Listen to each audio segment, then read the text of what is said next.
Niciodată, vreodată nu o să-i prindă cineva, că sunt prea inteligent să-i agațe cu ceva. niște hacker și vreo câțiva de la antiterorism. Într-o zi au hotărât să uite de patriotism, Înainte să dispară, metodic după o listă, și-au distrus orice urmă din sistem. nu mai există. Au pus milioanele din carduri de pe net, În casete de valori pentru zilele cu nori, care aveau familii, le-au luat cu ei și s-au exilat să încerce să o ardă CIA. acum sunt cetățeni model cu vile în Malaga, infractori internaționali cu baza lângă Praga.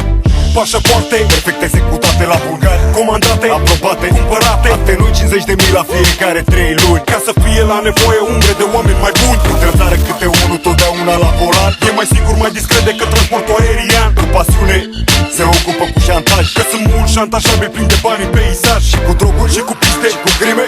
au ca principiu crima trebuie să fie organizată bine. Niciodată, vreodată nu o să cadă undeva, Că sunt prea inteligenți ca să-i știe careva.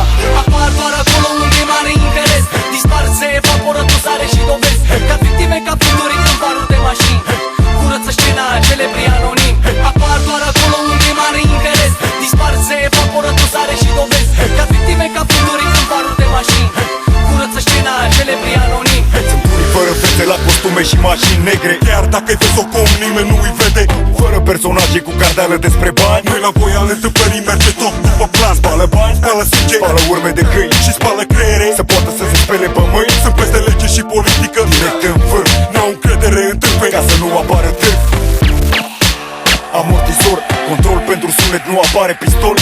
Nimeni n-a văzut, Nimeni n-a vorbit nimeni n-a simțit când au venit. și te-au luat subit. Ai încercat un căcat, Ești clar încăcat, fără milă sau regret. portbagaj plasticat, În aci te-ai topit. ai dispărut așa, în Italia îi zicea mafia. Apar doar acolo unde e mare interes. Dispar, se evaporă dosare și dovezi, ca victime, ca fluturi în varul de mașini.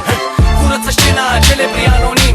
Apar doar acolo unde e mare interes. Dispar, se evaporă dosare și dovezi, ca victime, ca fluturi în varul de mașini.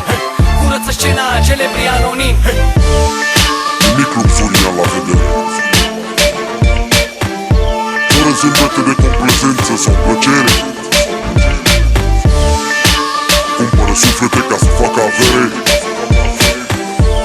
șantajează pe oricine la putere. Ai ajuns să-i cunoști, nu te bucura. Ei sunt diavolii, tu doar unealta. Oameni fantomă, ești în formă? O să mori legat în propria bombă.